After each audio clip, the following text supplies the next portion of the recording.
झाली, संपली, खाल्ली, सगळं काय झालं. माझा सगळ्यात आवडता ह्या वेळेचा पदार्थ झालेला माहिती का, करंजी तर माझी फेवरेट आहेच, पण सगळ्यात जास्त एकदम बोलतात ना झणाना सनकीनं डोक्यात असं झणझणे येतील अशा माझा चिवडा झालेला, भाजक्या पोह्याचा चिवडा. काल दिवसभर मस्त असा भाजूनच बोलते उन्हाला ठेवलेला, त्यामुळे एवढा भारी कुरकुरीत झालेला होता.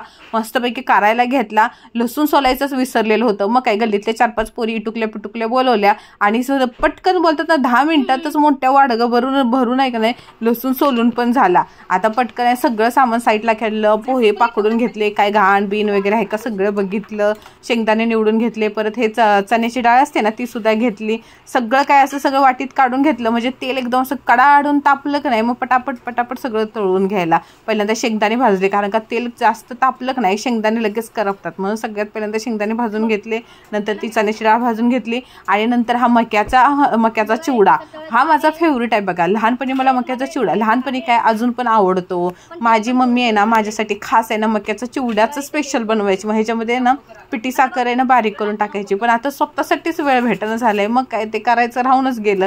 मग हा फक्त मी आपल्या भाजक्या पोह्याचा चिवडा असतो ना त्याच्यामध्ये मिक्स करण्यासाठी ना अर्धा किलो भाजके पोहे, 1 किलो आणि हा अर्धा किलो, बाकीचं काय पाव किलोचं असं माप असतंच बघा. दुपारची वेळ झालेली होती जेवणाची. आजचा मेनू फक्त डाळ कांदा, मसूरच्या डाळीचा डाळ कांदा ना आमच्या घरामध्ये फेवरेट आहे, म्हणून सगळ्यांसाठी आज डाळ कांदाच बनवला आणि भात बनवला. सुट्टीच्या दिवशी हे आमचं ठरलेलंच आहे डाळ कांदाच बनवायचा. आता चिवडा मसाला, लाल तिखट, मिरच्या चिरून ठेवलेल्या होत्या, कढीपत्ता धुवून ठेवलेला होता, हळद घरगुती तुम्हाला सांगितलं मागच्या वेळेला, सगळं काही काढून ठेवलेलं होतं. परत भाजून तळून सगळं काय घेतलं. आता मस्तपैकी असं ना पोह्याला अशी फोडणी द्यायची, पोहेच बोलते हो, चिवड्याला अशी फोडणी द्यायची होती ना, जाळ आणि धूर एकत्रच निघायला पाहिजे. एवढा मोठा भगुला आहे बघा माझ्या सासूबाईचं, कधी माझ्या लग्नाच्या अगोदर घेऊन ठेवलेलं होतं माहीत नाही. ते तापायला वेळ तरी लागतं. चांगला टोप आहे ना 5-10 मिनटं मोठ्या गॅसवर तापून घेतला, बारीक केला आणि काय फोडणी बसली राव, असं चुटचुट सगळं मोहरी आणि जिरं असे चुटचुट एकमेकावर फुगड्या खेळायला लागले ना, त्यातच आपलं मस्त लेस करपलं म्हणून आहे ना गॅस बारीक करून ठेवला. हे करपलेलं नाही बरं का, हळदीचा कलर चढलेला होता. आता मिरच्या मी चांगल्या अशा वाटकी भरून आहे ना, तिखट चिवडा छान लागतो ना म्हणून वाटकी भरून टाकलेला होता, त्यामुळे लाल तिखट आहे ना जर असं कमीच टाकलं बघा. त्या गॅस एकदम बारीक करून सगळे एकजीव करून टाकलं आणि मी मीठ आहे ना तेलामध्येच टाकते, म्हणजे तेल आपण वर खाली हे करतो का नाही तर सगळीकडं लागून जातं. आता सगळ्यात बोलतात ना ही खरी परीक्षेची वेळ होती माझी, कारण का ह्या टोपामध्ये 1 किलोचा चिवडा बसतो आणि ते वर खाली करायला बोलतात ना नाकी 9 येतं. म्हणून भाजका पोहा आहे ना पहिल्यांदा थोडा टाकत आहे ना हलवून तेल सर्वीकडं लावून घेतलं आणि त्याच्यानंतर जे शेंगदाणे आणि हे होतं ना चण्याची डाळ ती सगळी अशी मिक्स करून घेतली, सगळं तेल एकजीव केलं.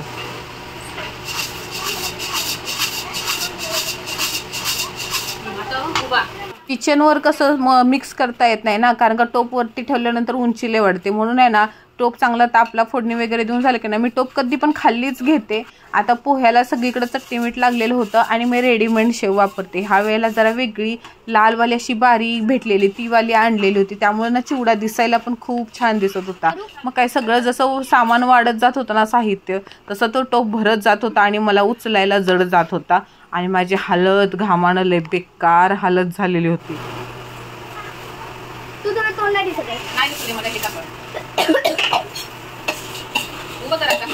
त्याला फक्त 2-3 मिनिटाचा व्हिडिओ दिसत आहे, पण हा सगळी माझी कालपासूनची फक्त चिवड्याची मेहनत आहे. दिवाळीचं सगळं सामान घ्यायला जमा करायला राशन आणायला मला 8 दिवस सगळे लागले होते, सगळं थोडं करायला होतं. कारभारी कामावरनं आलेले चिवडा बनवला आणि पटकन साईडला ठेवला, म्हणजे जरा मंद आचेवरती ना 5-10 मिनिटं ठेवलेला जरा खुसखुशीत व्हायला आणि त्याच्यानंतर साईडला ठेवून लगेच मी गेली माझ्या मावेस जाऊबाईकडे, कारण का ती करंजी लाटायला आलेली होती. तिनं मला तिच्या पण करंज्या करायला बोलवलेलं होतं, पण माझं तेव्हा चिवडा करायचा चाललेला होता. मग तिच्या मी शंकरपाळ्या करायला गेलेली, तिने अशा ते खाऱ्या शंकरपाळ्या असतात ना त्या केलेल्या होत्या. कसं आहे ह्या वेळेस आहे ना आपण एक दुसऱ्याची मदत खरंच केली पाहिजे. भाऊकी कामाला नाही येणार तर कोण येणार. तिच्या करंज्या थोड्या 30-40च झालेल्या होत्या आणि तिच्या खुसखुशीत शंकरपाळ्या गोड त्यांच्यात होत नाही म्हणून तिथं माझा 1 तास चांगलाच गेला बघा. तोपर्यंत संध्याकाळची वेळ झाली. मग काय गल्लीतल्या मुलगीलाच रांगोळी काढायला सांगितली, धनतेरस होती आज. मग तिला काय म्हटलं तूच रांगोळी काढ, मला काय वेळ नाही भेटणार. मुलगीला रांगोळी त्या समोरच्या मुलगीला रांगोळी काढायला सांगितली. तिथं माझा चिवडा छान असा थंड झालेला होता. दिवाबत्ती वगैरे सगळी करून झालेली. तुम्हाला काय सांगते, तिकडून आली, माझा चिवडा बनवला, कसा तरी उभ्या उभ्या भात खाल्ला, त्यानं माझं पोटात दुखायला लागलं. तशीच घामाघूम होऊन जाऊबाईकडे गेली, तिच्या शंकरपाळ्या केल्या, तिच्या पण तळू लागल्या, मी तिला आटून देत होते. परत घरी आले, घरातली पडलेली भांडी घासली, लादी पुसली, फ्रेश झाले, दिवाबत्ती केले आणि राहिलेलं सामान सगळं राहिलेलं म्हणजे सगळं चकली चिवडा मी भरायला सुरुवात केली. दिवाळीच्या 2 दिवस अगोदर दिवाळी तयार झाली आणि संपली पण.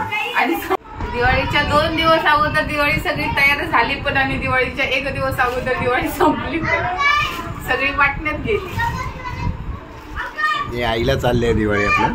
हो, माझी दिवाळी सगळी वाटण्यातच गेली. सगळ्यात पहिल्यांदा गल्लीत करंजी माझी झाल्यामुळं लहान मुलींना आणि जे लाटायला आलेले त्यांना दिलेली होती. आता ही करंजी पूर्ण बॉक्स भरून म्हणजे अर्धा करंजीचा डब्बा, अर्धा चकलीचा डब्बा, अर्धा चिवड्याचा डब्बा, सगळा डब्बा भरून आहे ना चांगल्या बॉक्समध्ये सासूबाईंना सासू सासऱ्यांना गावाला पाठवलं. हो, आई पप्पांना गावाला पाठवलं आणि आईने सोबत एक ना पूजनासाठी, लक्ष्मी पूजनासाठी छोटासा झाडू मागितलेला, तो सुद्धा भरला होता.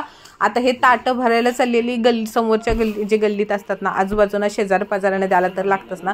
मावशींना दिलं तर त्यांनी ताट भरून परत दिलं आणि आईला पण गावाला न्यायला दिलं. आता बघा, ताट माझं ह्यांच्या घरी गेलंच नव्हतं तोपर्यंत मुली आल्या, ह्या UP बिहारवाली आहेत ना, मग त्यांच्याकडे जे बनतं त्या सगळ्या आणत होत्या. गुलाबजाम, त्यांच्याकडं मावाची करंजी असते ती सगळी. हीच तर खरी गल्लीतली मज्जा असते.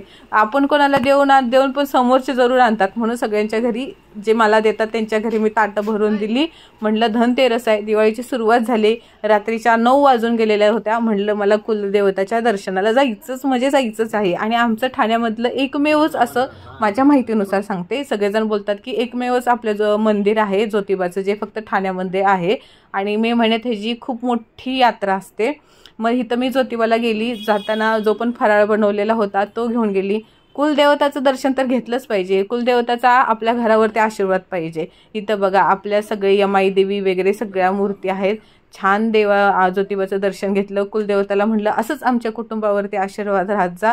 आणि त्याच्यानंतर मी आईच्या दर्शनाला गेली. हो, मी सप्तशृंगी देवीच्या दर्शनाला चाललेली. तोपर्यंत आमच्या एरियामध्ये इथं दिवाळीनिमित्त कार्यक्रम चालू होता.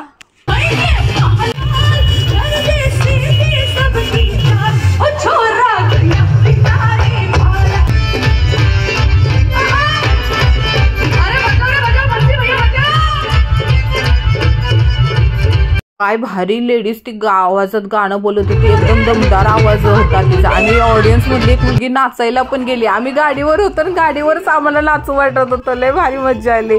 फटाके उडवत होते, यांना जाणाऱ्या रिक्षा थांबवत होत्या. पण म्हटलं माहीत नाही, आपल्याला देवीच्या दर्शनाला जायचे. तिथं 5-10 मिनटं उभा राहिलो आणि सप्तशृंगी देवीच्या दर्शनाला गेलो. तिथं पण आईसाठी बनवलेली दिवाळी घेऊन गेलो. गुरुदत्तांचा आशीर्वाद घेतला, गणपती बाप्पाचा. आणि आईची मूर्ती बघा ना किती सुंदर आहे. तर माझं काल छान वसुबारस झालं, आज छान धनतेरस झाली. आजचा दिवस तर एवढा बोलतात ना गडबड घोटाळ्याचा गेला, पण मज्जा आली बरं का. परत भेटू, बाय बाय.